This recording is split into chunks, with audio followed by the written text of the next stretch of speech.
I'm Jim Cuno, president of the J. Paul Getty Trust. Welcome to Art and Ideas, a podcast in which I speak to artists, conservators, authors, and scholars about their work.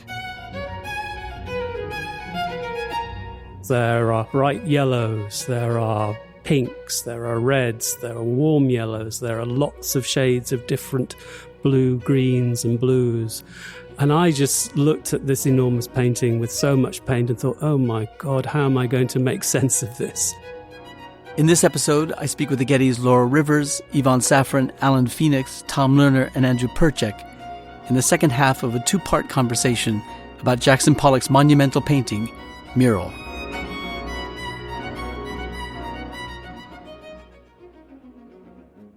In the last episode, Laura, Yvonne, Alan, Tom, Andrew, and I discussed the background of Mural, Jackson Pollock's colossal 8 by 20-foot painting commissioned by Peggy Guggenheim for the entrance to her New York townhouse in 1943.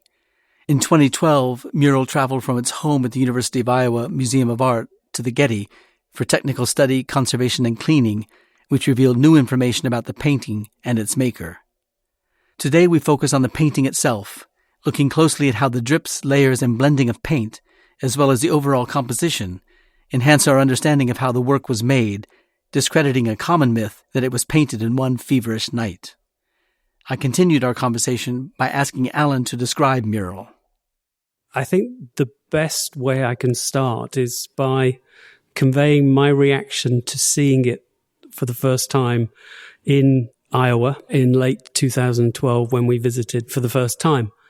I remember standing in front of this enormous painting, knowing that my job was to try and work out what Pollock used to paint this enormous piece and how he went about doing it, and to find out what I could about the condition of the painting.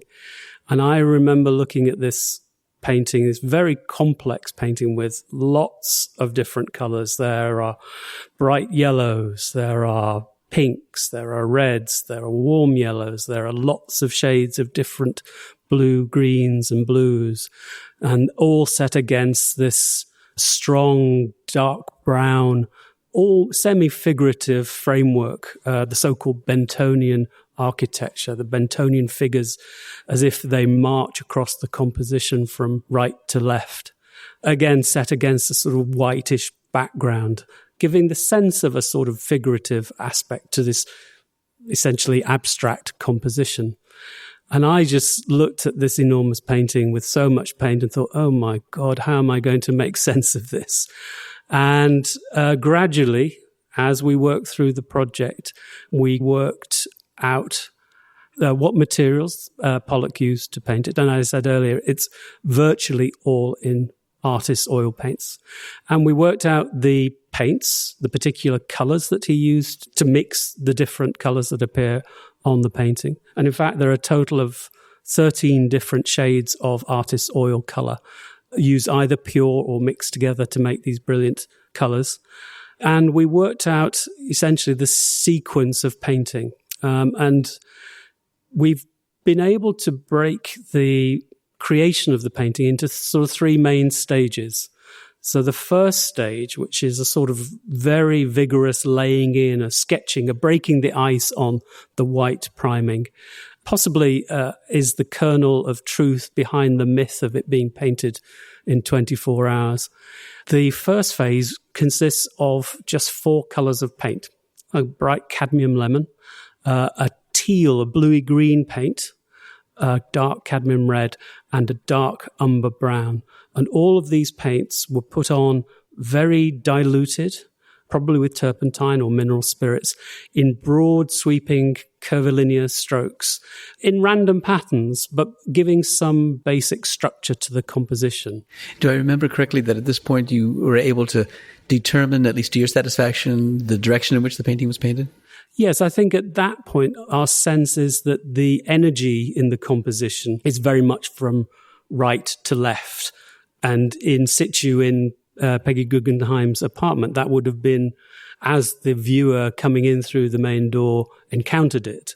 It's almost got this processional quality that goes with the positioning in the entry hallway. And I think the thing that's so interesting about this first four set of paints, which are very fluid, they're clearly wet in wet. So Pollock put on the teal while the yellow was still wet and they blended together. So this is very vigorous a la prima working. And the thing that I think surprised us most is that the colour that Pollock broke the ice on that bare white canvas was not the strong dark brown Bentonian figures, but the bright lemon yellow. That was the thing that went, as far as I can tell, went on first. Yeah. Let's go back to this Bentonian architecture. Describe what that is. It's named after a painter, but it's also presumed, and reasonably presumed because of his instructional methods, that one would lay down a kind of architectural structure by virtue of these big black forms or brownish forms that would provide a kind of framework against which you could put the color. Thomas Hart Benton was one of Pollock's early teachers. In 1926 and 1927, Benton publishes a series of influential articles on how painters should pursue different compositional problems. And the one that seems most pertinent to Mural is his diagram of how one goes about painting a very large horizontal surface. And what he diagrams is that one has to begin the canvas with large vertical poles, imaginary vertical poles that function kind of like the bones. And Benton's references are very figurative, so that the poles as a skeletal understructure are very much the case. In the case of Benton, would it be presumed that these poles would, over the course of the painting of the picture, begin to disappear because they'd be integrated into the picture, as opposed to Pollock's with so-called poles, these brown forms, are so prominent. They never disappear. That's correct. Or even that the poles are a way of thinking about the composition as much as a way of actually painting it. That you imagine these vertical poles as a structuring principle. And one of the things that people always imagined was that Pollock took this literally, that faced with this enormous canvas, he actually drew out the Bentonian imaginary poles as the way to structure the 20-foot horizontal surface. So it's always been assumed that that went on first. And all of the things that Alan was talking about in terms of vigorous brushstrokes and colors were done around the architecture of the poles. Yeah. One of your authors, Pepe Carmel, says that that's the single most important thing you discovered in this project. Yes, I think it's a good example of how the sort of technical analysis prompts a rethinking about art historical and critical consideration of an artist. And it was a real surprise to us, I think, finding that leading with that bright lemon yellow is superficially quite an unconventional approach. It makes good sense in a way if you think about Pollock having this sort of block in front of the white canvas of not knowing how to break the ice, that lemon yellow is bright and it's strong in colour, but it's recoverable, that it doesn't commit him to an overly dark start to the painting that might be difficult to step back from. And that, I sense, is part of the Big Bang effect, that the bright lemon yellow has allowed him to sort of make his first bold gestures and to break up this enormous expanse of canvas without limiting his options for future editions. Yeah, without committing himself to a certain sequence exactly. of space. And that he's starting to introduce the rhythm and structure of the composition that he consolidates and makes more concrete with the later editions of paint. So this is the first phase of the painting that you've kind of documented. So while you're doing that work, you and Tom and others in the Conservation Institute and the scientific laboratories, and while Andrew was working away trying to sort out some of the art historical chronology of the painting, shall we say, then we have Laura and Yvonne who are working on the painting. And by working on the painting, what are you doing? When the painting first came to the studio, there were two significant issues, and really those were the impetus for bringing it to the Getty. Essentially, the painting had been varnished in 1973, and that was a decision that was intended to protect the painting. But Pollock actually never varnished the painting, and the varnish dramatically altered the undulation of matte and gloss, the variation of matte and gloss paints, which were so crucial to the composition. Additionally, the second issue was that the canvas over time had begun to sag, and we later discovered through Angelica Rudenstein's work that it actually had sagged as early as 1947. In part, that was probably due to the strength or lack of strength of the original stretcher. So that's 4 years after he started painting it. Exactly. Do we presume that was the case because he was new to making stretchers of that size, or did someone come in and help him stretch it, or how did that happen? Unfortunately, we no longer have the original stretcher. There is one photograph that was taken probably after it left Peggy Guggenheim's studio, before it arrived at MoMA. In that photograph, the painting appears to be framed, but when you examine the corners in the photograph, it's quite clear that there are mortise and tenon joints, suggestive of a stretcher. So the stretcher bars were actually used to give the painting a framed appearance in this very formal portrait of Pollock before the painting. If we look at the famous photograph of Pollock standing in front of the blank canvas, we can see even then that the stretcher has a certain weakness at the bottom. You can actually see a slight sag there. So our assumption is that the stretcher was never strong enough for a canvas of this size. And we have to remember that Pollock at that point had not painted a work of this scale and probably somehow got the strength of the stretcher wrong. Any understanding of why it was that someone didn't fix it then, quickly after it was painted? Restretch it and pull it nice and taut? Well, to get the painting out of his studio over to Peggy Guggenheim's apartment, he no doubtedly took the canvas off the stretcher, rolled it up, walked it over, and then had to restretch it in her apartment. So even at that phase, there was already this push and pull, if you will, between the canvas and the stretcher. And then the story is that he got it to her apartment and the painting was too big to fit in its intended space. Hence, we have the very famous story of Duchamp possibly cutting the canvas, although we know that that couldn't have happened because we have all of the original tacking edges on the painting. So after discussing this quite a bit, we came to the conclusion that possibly the stretcher was cut, and then the canvas restretched onto this slightly reduced stretcher to fit into the space. So that's an early sort of problem with the stretcher, that the painting was too big for its intended space. So when it's varnished in 1973, it's also relined. Tell us what relining means and what effect that has on this sagging element to the painting. Well, lining a canvas means that you're adhering another piece of fabric to the back of the original to give the painting more strength. But in this case, it also had to do with the fact that the original stretcher had cracked. It needed a new stretcher. The painting had sagged.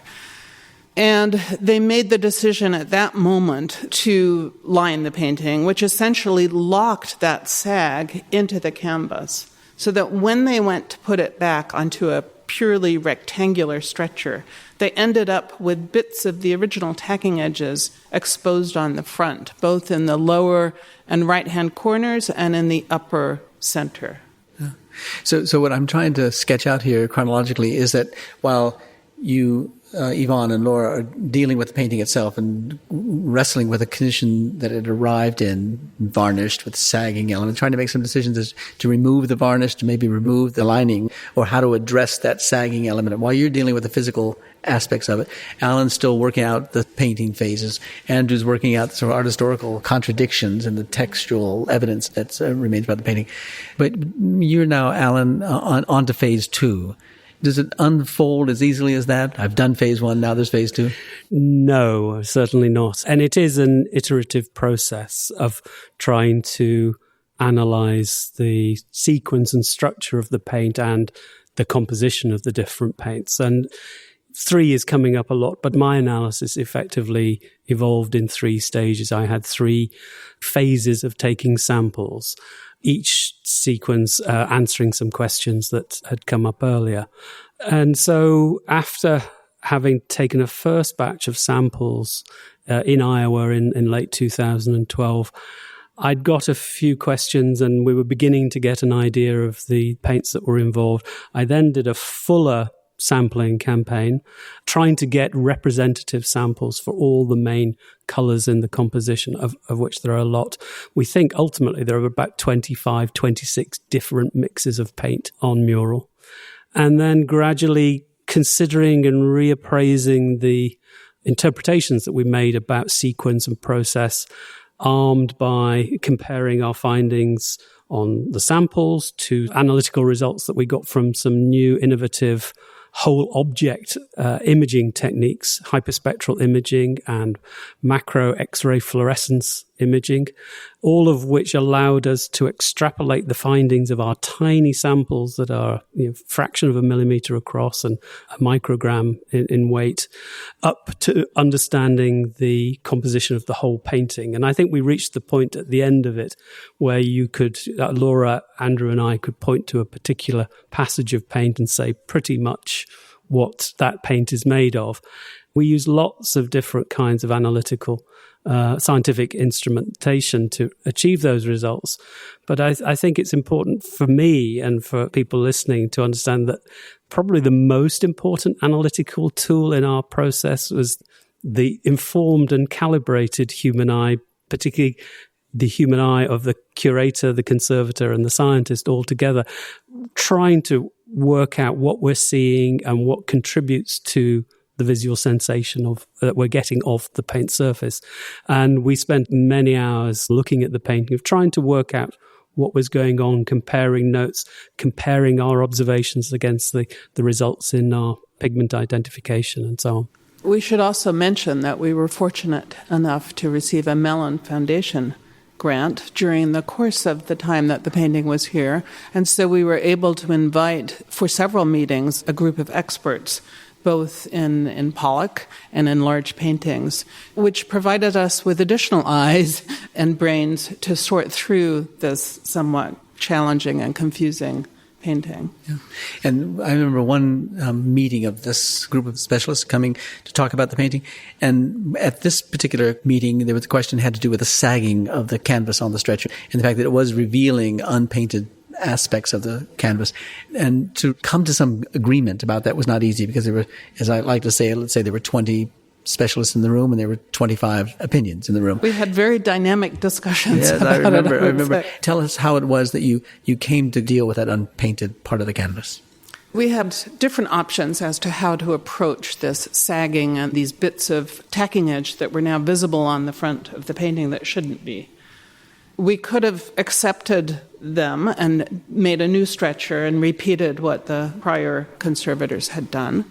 We could have possibly unlined the painting and attempted to pull it more square, but that seemed unlikely and dangerous for the painting. The lining, even though it was done with a wax resin, which is not something we would necessarily do today, still was actually functioning and protecting the painting in a way, making it more robust for travel and for its life.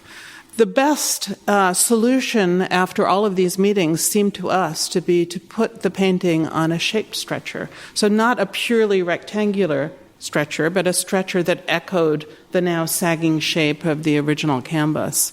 What we were very concerned about was that if we did that, and if we hung the painting low in the way that it was hung in its original installation in Peggy Guggenheim's apartment, that bow, if you will, of the canvas would become immediately apparent to anybody viewing the painting. But we decided that was really the best approach if we wanted not to see those bits of exposed tacking edge. Yeah, Tom. I remember this part of the story very well, actually. We were all engaged in the discussion and involving all these experts. And one of the things that we did was have a full-scale photograph made of Mural, and then we had it hung up in the exhibition design space, and we cut the photograph along the line of the shape of the painted surface, and it was just immediately obvious. This was a photograph. We obviously had to then take the big leap of faith to do it on the actual painting, but the impact of getting the edges back was so striking, and the shape that Yvonne was talking about was absolutely a concern, but there was something about the scale of this painting. The eye just didn't seem to pick up on these curved top and bottom edges at all. And I have to say, we've probably between all of us, seen the painting in its various locations as it's left the Getty, including spaces where it's hung very low ceilings, very low to kind of very horizontal skirting boards, and I've never once felt it was the wrong decision. The advantages you get from getting the edges back to where they should be when they fold over completely outweigh any disadvantage from the non-rectangular shape. We have to remember that the painting was not framed originally, and so that the edges of the painting are actually extremely important in the entire composition, so that when you're looking at these energetic brushstrokes, they go up to the edge and then turn around at the edge and come back in. And this is what was so disturbing about the painting when it first arrived, was seeing these bits of canvas that interrupted that kind of energy. So now you spent 3 years looking at this picture. You spent 3 years taking the varnish off this picture. You've thought about taking the lining off this picture and decided not to take the lining off the picture. You've cleaned the picture. You've come to some determination as to how you might want to show it ultimately by stretching it on a shaped stretcher. You thought about the art historical context for the painting. You've come up with some documents with regard to its original location. You've proposed a sequence of campaigns by the artist in painting the picture and so forth. You produced the catalog and you put the painting on view in an exhibition. But that was years ago. And since then and now, you've still been working on the painting, not physically working on the painting, but on what it is that you gathered that you couldn't come to terms with in the first exhibition. What have you learned in the last 3 years that you couldn't have learned in the first 3 years? Cleaning the painting was an extraordinary process because one expects dramatic change when you remove a natural resin varnish from an old master painting, when you take away the golden glow and reestablish color balance and space.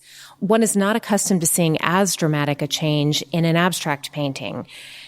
And yet, one of the truly astonishing things about cleaning Mural was that the space began to open up. The varnish that was on Mural is an N-butyl methacrylate, a varnish known as Soluvar. It was used in the 1970s. And there were a number of unfortunate batches of it, which became increasingly insoluble over time. And that was part of the impetus to go ahead and go forward. We didn't know if this was one of those batches that might become particularly insoluble. And at the time we were testing the varnish, it was possible to safely remove it. Removing the varnish from Mural was extraordinary because it restored the space. It changed the colors very subtly. Soluvar becomes increasingly gray over time, both because it's relatively soft and so it attracts a great deal of dust from the atmosphere. And it just, over time, tends to dull the color. In particular, we saw dramatic change in the blues and the yellows and in the restoration of the slight sparkle of the ground because the undulation of the canvas threads was no longer clogged with varnish. Mm-hmm. So you've been able to come to terms with that new information over the course of the last 3 years, subsequent to the initial exhibition of the painting after your cleaning of it. I think that the cleaning of the painting is something that the field will be coming to terms with over the long term. It was a painting that many art historians had seen in the 1998 exhibition. Others had not yet made the pilgrimage to Iowa, but it is a painting that was hindered fairly dramatically by the presence of this varnish that really prevented the composition from working in the way the artist intended. One of the things I've learned since the painting left was actually something much broader, which is the clear audience for this sort of work. The exhibition, I think, was always going to be a success to have Mural here at the Getty, where the collection is very non-20th century and extraordinary painting, looked fantastic up here. We always knew, perhaps, that it would bring up a large audience and a diverse audience too. But I think all of us would agree, I certainly did, that whenever I went up there, there were just as many people in the room next to Mural to see all the didactic information. We had large-scale photographs of where analysis had taken place. We had beautiful cross-sections that Alan had taken, blown up into the images. You could see the layers of the paint. We had the archival photos of Pollock in front of the piece. We had videos, some of which, showed how some of the paint was applied, and we had paint flung through the air and all this kind of stuff. And we put a huge amount of effort, obviously, and thought into how to make the didactic information really accessible. I think we've all seen didactic corners and parts of exhibitions that are always fascinating, but they're never quite the main focus. And I came away thinking there's absolutely no audience for this sort of behind the scenes type of work. We needed Mural. We needed a magnet to bring people up here. It isn't just that technical study is fascinating as itself, but it certainly has changed some of the discussions I've had up here talking about exhibitions where now this exhibition has happened, and it's I think I'm right in saying, still the best attended Getty exhibition on record. Alan. Reflecting on what we've achieved after the exhibition and the conservation treatment, for me it boils down to the sort of prompts we've received mainly from Andrew on the art historical side to try to push the limits of our evidence and in our interpretation of the evidence further, to be a bit more bold in trying to unravel Pollock's intention and process. Under the pressure of time to get everything done for the exhibition and the catalogue, we had to draw a line under the detailed discussion of how he went about the painting process, and defining these three phases of the initial laying in, the solidification phase, and then a final retouching phase was really about as far as we'd got. But prompted by Andrew, he has pushed me and Laura to really look at the evidence a bit more deeply, to try to work out how the composition evolved from that early skeleton of the four paint colours through to the final stage. And I've been playing around with kind of unconventional scientific tools to try and work out that process a bit more carefully. And I think one of the main conclusions from that was that in that solidification phase, and even earlier, that there are these pairings of colours that Pollock is using to progress through each stage. So after the first four colours of yellow, teal, cadmium red, and the Bentonian architecture, comes, first of all, a pink, the bright pink that's a very strong colour character on the painting, followed by this, well, we've called it grey-green. It's this very dull, flat, opaque grey-green, almost the complementary colour of the pink. And those kind of opponent pairings do seem to be a feature of that solidification phase. After the pink and the grey-green come vermilion red and, again, cadmium yellow. And that's where Pollock comes in with the splattering, the sort of almost rhythmic, dance-like splattering of paint, very, very thin down paint that he comes in from, we think, the right, again, working his way, dancing across the composition, doing these vigorous flicks of the paint off the brush and then working back the opposite way. And again, further working through opponent pairings of blue, green and yellow. And I think that's prompting to be a bit more speculative rather than just saying what we found has been an important part of the process. And particularly to do also with this very unconventional aspect of his painting technique in Mural, which we've only just glossed over, that in a way what Yvonne said at the beginning was right. This is at one level very, very conventional oil on canvas, very traditional. And I think Pollock starts with the intention of it being a very traditional, almost courtly commission, high-end artist's oils on an expensive canvas. But in the middle of it, he suddenly reverts to this cheap water-based house paint, which is so odd in combination with these high-grade artist oils. There's clearly a reason for that. This is something that he probably nipped downstairs to the local hardware store that was below his studio and purchased this ready-made or powdered casein-based paint that would have been used for walls. We've worked out that he's used this for a very particular purpose throughout the composition at several stages, possibly 2, 3, or even 4 times, to block in the light reserves between all the coloured linear shapes during the composition, which may have become sort of less well defined with his vigorous working. And he's going back in and making these lights reposes, reserves between the coloured shapes more solid, more concrete at several intervals through that solidification phase. Well, thank you all for this dissection of this extraordinary painting and this account of all the work you've done. I want to close with Andrew with a question, if I could, and want to know if you could, on behalf of all of your colleagues around the table, tell us how the exhibition changed your regard for Pollock as a painter and perhaps your regard for this painting in his oeuvre. We all know the Pollock of the vigorous gestural painter, which does play a part, especially early in the composition of this painting.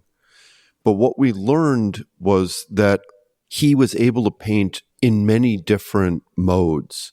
So there are parts of this painting where he's painting almost like a figurative painter, that he's going in and shadowing and highlighting already painted forms.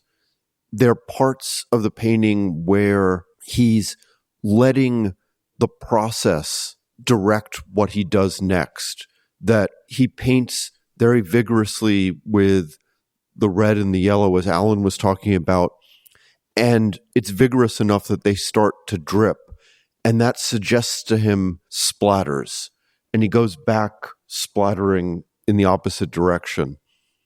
And the variety of the modes that Pollock is able to do in this one painting, and the qualities that he seems to be looking for at times, things like balance, harmony, are really against what has traditionally been thought of as Pollock, this attacking, this violent effacing of the figural. And so that was really a new appreciation that this painting gave me for Pollock.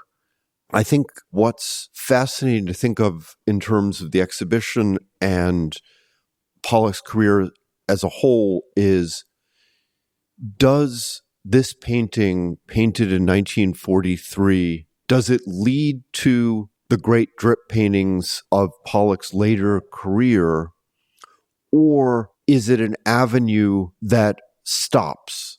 Is it the first of the really large canvases and the limits to what one could do with a brush and a vertical surface?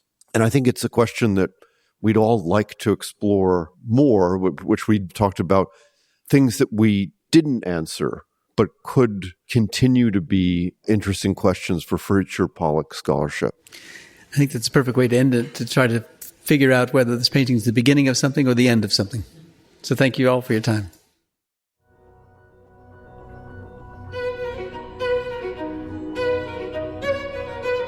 Our theme music comes from the Dharma at Big Sur, composed by John Adams for the opening of the Walt Disney Concert Hall in Los Angeles in 2003. It is licensed with permission from Hendon Music. Look for new episodes of Arts and Ideas every other Wednesday. Subscribe on Apple Podcasts or Google Play Music. For photos, transcripts, and other resources, visit getty.edu/podcasts. Thanks for listening.